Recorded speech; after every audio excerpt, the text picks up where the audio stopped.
வணக்கம் நேர்களே. சில முக்கியமான தகவல்கள் வழக்கத்துக்கு மாறான தெரிஞ்சுக்க வேண்டிய முக்கியமான தகவல்களை உங்ககிட்ட ஷேர் பண்ண வந்திருக்கேன். என் பேர் ராஜா. வாங்க நிகழ்ச்சிக்குள்ள போகலாம்.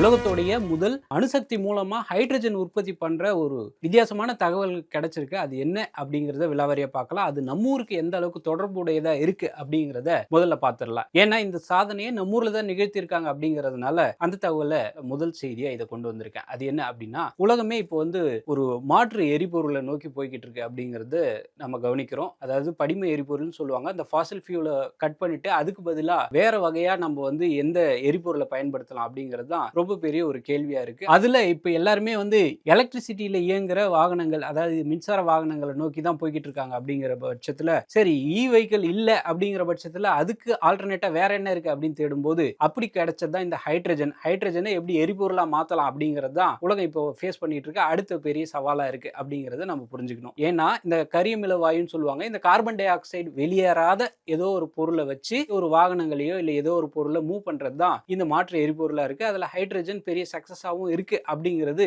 நம்ம கவனிக்க வேண்டிய ஒரு முக்கியமான விஷயம். அப்படி ஒரு முயற்சி தான் பர்டிகுலரா டெல்லியில இருந்து ஹரியானா வரைக்கும் ஒரு ட்ரெயினை இயக்கி பார்த்திருக்காங்க. அது என்ன அப்படின்னு பார்த்தோம்னா, ஹைட்ரஜன்ல இயங்குற இந்தியாவுடைய முதல் ட்ரெயின் அப்படிங்கிற ஒரு பெருமையை இந்த ட்ரெயின் இருக்கு. சரிப்பா, நம்ம ஊர் தகவல் ஏதோ சொல்ல போறேன்னு சொன்னீங்க, அது என்ன அப்படின்னு கேட்டீங்கன்னா, அதுக்கும் இதுக்கும் ஒரு சம்பந்தம் இருக்கு. அது என்ன அப்படின்னா, அங்க ஹைட்ரஜனை வச்சு ஒரு பெரிய ரயிலையே இயக்கி இருக்காங்க. அந்த ரயில் மணிக்கு 120 கிலோமீட்டர் வேகம் வரைக்கும் போயிருக்கு. அதே நேரத்துல கரெக்டான அந்த பிரேக்கிங் சிஸ்டம்லாம் சரியா இருக்கா அப்படிங்கறதெல்லாம் இயக்கி பார்த்து சோதனை நடந்திருக்கிற இதே நேரத்துல நம்ம ஊர்லயும் இதே ஹைட்ரஜன்ல இன்னும் ஒரு பெரிய டெவலப்மெண்ட் இருக்கு. இது உலகத்திலேயே முதல் முறை அப்படின்னு சொல்றாங்க. அது என்ன அப்படின்னா, நம்ம கல்பாக்கம் இருக்கு இல்லையா, சென்னைக்கு பக்கத்துல இருக்கிற கல்பாக்கத்துல இந்திரா காந்தி அணு ஆராய்ச்சி மையம் அப்படின்னு ஒரு மையம் இருக்கு. இந்த அணு ஆராய்ச்சி மையத்துல ஈநுலை அப்படின்னு சொல்லுவாங்க. அதாவது இந்த அட்டாமிக் எனர்ஜியை வச்சு அணு பதன வெப்பம் அப்படின்னு சொல்லுவாங்க. ரொம்ப டெக்னிக்கலான வார்த்தைகள் சொல்ல விரும்பல. இந்த அட்டாமிக் எனர்ஜியை எப்படி ஒரு ஹீட் உற்பத்தி ஆகும் இல்லையா, இந்த ஹீட்டை வச்சு தான் நம்ம ஊர்ல இப்ப கரண்ட்லாம் தயாரிக்கிறாங்க. அந்த ஹீட்டையே நம்ம ஏன் ஆல்டர்னேட்டா வேற ஒரு விதமா யூஸ் பண்ணக்கூடாது அப்படின்னு யோசிச்ச நம்ம ஊர் விஞ்ஞானிகள்லாம் என்ன பண்ணியிருக்காங்க அப்படின்னா,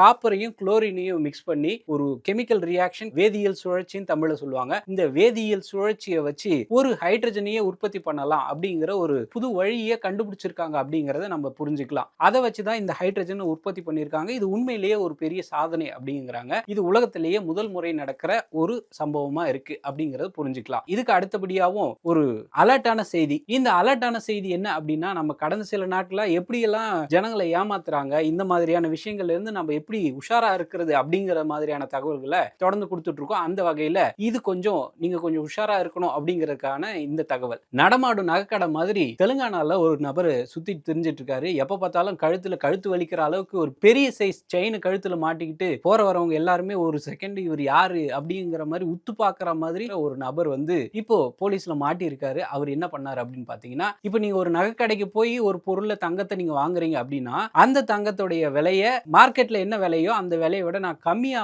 உங்களுக்கு கொடுக்குறேன் அப்படின்னு சொல்லி ஒரு நபர் சுத்திட்டு இருக்காரு. அந்த நபர் பேர் கோல்டுமேன் சூர்யா பாயா. அவங்க ஊர்ல கோல்டுமேன் சூர்யா பாய் அப்படின்னு கூப்பிடுறாங்க தெலுங்கானால. ஏராளமான ஜனங்க இவருக்கு மட்டும் இவ்வளவு தங்கம் கிடைக்குது, எப்படி இவரால சுத்திட்டு இருக்க முடியுது, இதே மாதிரி தங்கம் நமக்கு கிடைச்சா எப்படி இருக்கும் அப்படிங்கறதுனால எங்களுக்கும் வாங்கித்தாங்க அப்படின்னு சொல்லி நிறைய பேர் இவர் அப்ரோச் பண்ணியிருக்காங்க. அப்படி அப்ரோச் பண்ணவங்க எல்லார்கிட்டையும் தலைவர் எக்கச்சக்கமா ஆட்டையை போட்டிருக்காரு. இது சம்பந்தமா அவர்கிட்ட எல்லாருமே பொதுமக்கள் போய் நான் காசு கொடுத்தனே, எங்க எங்களுக்கு நகை கொடுக்கவே இல்லையே அப்படின்னு சொல்லி கேட்கும்போது, இல்ல இதை இப்ப தரேன் அப்புறம் தரேன் அப்படின்னு சொல்லி ஏமாத்தின இந்த நபர் எனக்கு அரசியல் அவரை தெரியும் இவரை தெரியும், எனக்கு முதலமைச்சரையே தெரியும் அப்படிங்கிற மாதிரி எல்லாம் பில்டப் பண்ணி, அப்புறம் கமிஷனர் நம்ம ஃப்ரெண்டு தான் அப்படிங்கிற மாதிரி எல்லாம் ஒரு பில்டப் கொடுத்து எல்லாரையும் இப்போ ஒரு கட்டத்துக்கு மேல இப்படியே மிரட்ட ஆரம்பிச்சிருக்காரு. ஒரு மாதிரி கொலை மிரட்டலையும் விடுத்திருக்காரு. அப்படிங்கிறதுனால இது இப்படியே போனா சரிப்பட்டு வராது அப்படின்னு தெரிஞ்ச பொதுமக்கள் என்ன பண்றாங்கன்னா, போலீஸ் கிட்ட கம்ப்ளைண்ட் கொடுக்குறாங்க. நாங்க சோ அண்ட் சோ ஆள் கிட்ட நாங்க இவ்வளவு பணம் கொடுத்தோம், ஆனா அவர் இது வரைக்கும் எங்களுக்கு பணம் திருப்பி கொடுக்கவே இல்லை அப்படிங்கிற மாதிரி ஒரு கம்ப்ளைண்ட்டை ஃபைல் பண்றாங்க. இதை கேட்ட போலீஸ்காரங்க ஆமா இவர் நாங்க இப்ப அரெஸ்ட் பண்ணதான் வேணும், ஏன்னா இவ்வளவு பேர்கிட்ட ஏமாத்தி இருக்காரு அப்படிங்கிற புகார் வந்திருக்கு அப்படிங்கிறதுனால அத்தப்பூர் அப்படிங்கிற ஒரு ஏரியா இருக்கு. அந்த ஏரியாவோட போலீஸ்காரங்க இந்த கோல்டுமேன் சூர்யா பாய அலெக்கா அரெஸ்ட் பண்ணி தூக்கிட்டாங்க. இப்ப அவர்கிட்ட விசாரணை நடக்குது. எவ்வளவு பேர்கிட்ட இது மாதிரி காசு வாங்கியிருக்கீங்க, எவ்வளவு பேரை மிரட்டி இருக்கீங்க அப்படிங்கிற மாதிரியான விசாரணை போயிட்டு இருக்கு. சோ உங்களுக்கு உங்களுக்கு யாராவது மார்க்கெட் விலையை விட கம்மியா தங்கம் தராங்க அப்படிங்கிற மாதிரி உங்களை யாராவது அப்ரோச் பண்ணாங்கன்னா தயவு செய்து அவங்க கிட்ட ஏமாற வேண்டாம் அப்படிங்கிறதுக்காக தான் இந்த தகவலை சொல்றோம். ரெண்டு முக்கியமான தகவல்கள் பார்த்தோம். அடுத்ததா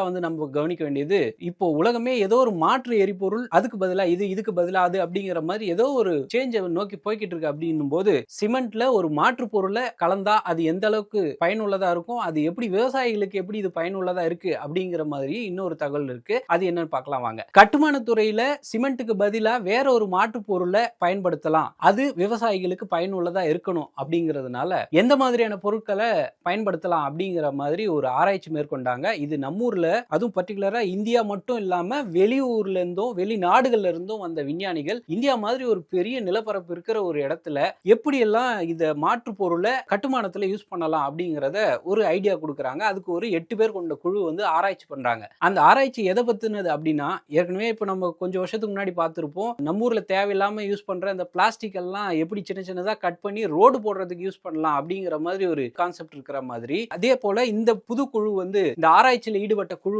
என்ன பண்றாங்க அப்படின்னா, கட்டுமான துறைக்கு விவசாய கழிவுகளையும் எரிக்கணும், அதே நேரத்தில் அது பயனுள்ளதாகவும் மாறணும். அப்படி என்ன பண்ணலாம் அப்படின்னு யோசிக்கும் போது, இப்போ E20 சொல்றாங்க இல்லையா, அந்த E20ல எப்படி பெட்ரோல் கூட எத்தனால கலக்குறாங்களோ அதே மாதிரி சிமெண்ட் கூட என்னென்ன வகையான பொருட்களை எரிச்சு கலக்கலாம் அப்படிங்கிற மாதிரி ஒரு கணக்கு, ஒரு ஆய்வு மேற்கொள்றாங்க. அப்படி அவங்களுக்கு கிடைச்சதுதான் நம்ம ஊர்ல அரிசி உமி, ரைஸ் ஹஸ்க்னு சொல்லுவாங்க இல்லையா, அந்த அரிசி உமி, தவிடு, இந்த மாதிரியான வார்த்தைகள்லாம் சொல்ற அந்த அரிசி உமியையும், அதே போல கரும்பு சக்கை இருக்கு இல்லையா, கரும்பு ஜூஸ் எடுத்தது போக மிச்சம் இருக்கிற அந்த சக்கையை இதை எப்படி மாற்று கட்டுமான பொருளா பயன்படுத்தலாம் அப்படின்னு யோசிக்கும் போது, முதல்ல இவங்க என்ன சொல்றாங்கன்னா, இதுல இருந்து ஒரு எலக்ட்ரிசிட்டி நம்ம எடுத்துப்போம், கரும்பு சக்கையும் அதே போல அரிசி உமியும் நல்லா எரியக்கூடிய ஒரு பொருள், இதை முதல்ல ஒரு பெரிய சைஸ்ல ஒரு பாத்திரம் மாதிரி ஒரு டிவைஸ்ல போட்டு இதை எரிச்சிடலாம். முதல்ல அதுல இருந்து கொஞ்சம் ஹீட் கிடைக்கும், அந்த ஹீட்டை வச்சு எலக்ட்ரிசிட்டி யூஸ் பண்ணிக்கலாம். அப்படி அந்த எலக்ட்ரிசிட்டி கிடைச்சது போக மிச்சம் இருக்கிற சாம்பல் இருக்கும் இல்லையா, அந்த சாம்பலை எடுத்து சிமெண்ட் கூட கலக்கலாம் அப்படிங்கிற ஒரு மாற்று ஐடியாவா சொல்லியிருக்காங்க.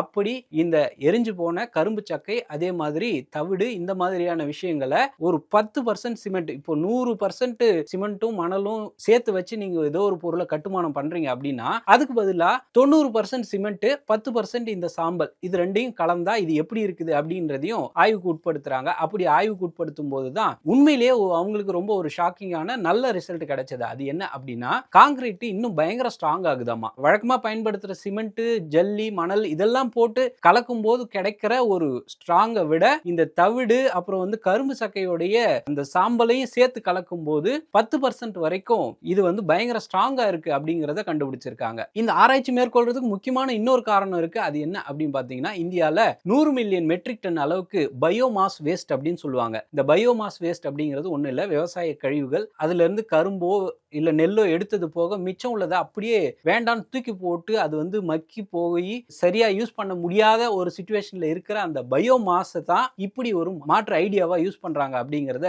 நம்ம இங்க கவனத்தில் எடுத்துக்கணும். இந்த தகவல்கள்லாம் அப்படியே 10-11 நாம சொல்லிடல. சயின்டிபிக் ரிப்போர்ட்ஸ் அப்படிங்கிற ஒரு பத்திரிகையில இது சம்பந்தமான ஆய்வு, அந்த ஆய்வு என்ன படிப்படியா என்னென்ன நடந்திருக்கு அப்படிங்கிற அந்த சயின்டிபிக் ரிப்போர்ட்ஸ் அப்படிங்கிற ஒரு ஜேர்னல்ல இது சம்பந்தமா பதிவு பண்ணியிருக்காங்க. அதுல தான் நம்ம ஏற்கனவே சொன்ன மாதிரி 8 ஆய்வாளர்கள் இந்த ஆய்வை மேற்கொண்டிருக்காங்க. அதனோட ரிசல்ட்ஸும் கண்கூட தெரியுது. சோ ஃபியூச்சர்ல சிமெண்ட் கட்டுமானம் இந்த மாதிரி இருக்கிறது விவசாயிகள் கூட அது எந்த அளவுக்கு லிங்க் ஆகுது அப்படிங்கறதையும் நம்ம கண்கூட பார்க்க முடியும் அப்படிங்கிறது தான் இந்த ரிசர்ச் சொல்ற ஒரு முக்கியமான விஷயமா இருக்கு. 3 முக்கியமான தகவல்கள் பார்த்தோம். அடுத்ததா 4வதா ஒரு தகவல் இருக்கு. அமெரிக்காவை சைனா பீட் பண்ணிருச்சு. உண்மைதாங்க. அது என்ன ஆஸ்பெக்ட் அப்படின்றது தான் நம்ம இங்க கவனிக்கணும். உலகத்திலேயே சூப்பர் கம்ப்யூட்டர் தயாரிக்கிறதுல ஒரு பெரிய நாடுகள், வளர்ந்த நாடுகள் கிட்ட எப்பவுமே ஒரு பெரிய போட்டி இருந்துகிட்டே இருக்கு அப்படிங்கிறதுல எந்த மாற்று கருத்தும் கிடையாது. அந்த சூப்பர் கம்ப்யூட்டருக்கான போட்டியில உலகத்துல இப்போதைக்கு யார்கிட்ட இருக்கிற சூப்பர் கம்ப்யூட்டர் பயங்கர வேகமா இருக்கு அப்படிங்கிறத ஒரு ஆய்வு உட்படுத்துறாங்க. அந்த ஆய்வுல அமெரிக்காவை விட சைனா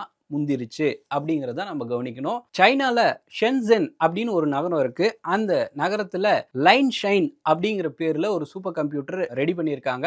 இந்த சூப்பர் கம்ப்யூட்டர் தான் உலகத்திலேயே ரொம்ப வேகமான சூப்பர் கம்ப்யூட்டர் அப்படின்னு சொல்றாங்க. இதனுடைய வேகம் என்ன அப்படின்னு பாத்தீங்கன்னா 2.19 எக்ஸாஃபிளாப்ஸ் அப்படின்னு சொல்லுவாங்க. இந்த எக்ஸாஃபிளாப்ஸ் அப்படிங்கிறது நீங்க ஒன்னு போட்டு பக்கத்துல கணக்குல ஒரு 10ல இருந்து 18 ஜீரோ சேர்த்தீங்கன்னா எப்படி இருக்குமோ அந்த மாதிரி ஒரு ஈஸியா சொன்னா புரியாத ஒரு நம்பர்ல இருக்கிற அவ்வளவு வேகம் இந்த கம்ப்யூட்டருடைய ஸ்பீட் அப்படிங்கிறத நம்ம புரிஞ்சுக்கணும். ஏற்கனவே அமெரிக்கா கிட்ட எல் கேப்டன் அப்படிங்கிற பேர்ல ஒரு சூப்பர் கம்ப்யூட்டர் இருந்துச்சு. அந்த கம்ப்யூட்டர் தான் உலகத்திலேயே ரொம்ப வேகமான சூப்பர் கம்ப்யூட்டர் அப்படிங்கிற ஒரு பட்டியல்ல முதல் இடத்துல இருந்துச்சு. இப்ப அந்த சூப்பர் கம்ப்யூட்டரை இந்த சைனீஸ் சூப்பர் கம்ப்யூட்டரா இருக்கிற லைன் ஷைன் வந்து பீட் பண்ணிருச்சு. அதனுடைய பெர்ஃபார்மன்ஸும் பார்த்தோம்னா, ஏற்கனவே இருந்த அமெரிக்க சூப்பர் கம்ப்யூட்டரை விட 22% அதிகமா இருக்கு அப்படிங்கிறத நம்ம புரிஞ்சுக்கணும். அதேபோல சிப் வந்து ஒரு பிரிட்டன்ல இருந்து கிடைச்சது அப்படின்னு ஒரு சர்ச்சை இருந்தாலும், இந்த மொத்த பொருட்களுமே சைனாலேயே உற்பத்தி பண்ணது. இவங்க எந்த நாட்டையும் டிபெண்ட் பண்ணி இருக்க வேண்டிய அவசியமே கிடையாது அப்படிங்கிற ஒரு இன்ட்ரெஸ்டிங்கான தகவலும் இருக்கு. அதேபோல சைனாவுடைய சூப்பர் கம்ப்யூட்டரா இருக்கிற இந்த ஷைன் லைனை ஆல்ரெடி இவங்க வந்து வெறும் காட்சி பொருளா மட்டும் வச்சு இல்லாம, அதை எப்படி பொதுமக்களுக்கு பயனுள்ள வகையில யூஸ் பண்ணலாம் அப்படிங்கிற மாதிரி ஷிங்குவா அப்படிங்கிற ஒரு பல்கலைக்கழகம் இருக்கு. அந்த பல்கலைக்கழகத்துல மெட்ராலஜிக்கல் டிபார்ட்மெண்ட் இருக்கு இல்லையா, அந்த மெட்ராலஜிக்கல் அதாவது வானிலை ஆய்வு மையத்துடைய குறிப்பிட்ட தேதியில பயங்கரமா மழை பெய்ய போகுது, அதே மாதிரி பெருசா ஒரு புயல் தாக்க போகுது, இந்த மாதிரி முன் அறிவிப்புகள் முன் கணிப்புகள் இருக்கும் இல்லையா, இந்த முன் கணிப்புகளுக்கு இந்த ஷிங்குவா யூனிவர்சிட்டி இந்த சூப்பர் கம்ப்யூட்டர் ஆல்ரெடி பயன்படுத்த ஆரம்பிச்சிட்டாங்க. அதனால விவசாயிகளுக்கு ஏதோ ஒரு பெரிய பாதிப்பு வரப்போகுது, ஒரு பெரிய வெள்ளம் புயல் இந்த மாதிரி தாக்க போகுது அப்படின்னா இந்த சூப்பர் கம்ப்யூட்டர் பொதுமக்களுக்கு முன்னாடியே அலர்ட் பண்ணிடும் அப்படிங்கிறது தான் இப்ப நம்ம கவனிக்க வேண்டிய ஒரு முக்கியமான விஷயமா இருக்கு. இந்த மாதிரி மனிதர்களுக்கு தேவையான பயனுள்ள டெக்னாலஜிகள் சம்பந்தமான செய்திகளை தொடர்ந்து கொடுத்துட்டு இருக்கோம். என் பேர் ராஜா. நன்றி, வணக்கம்.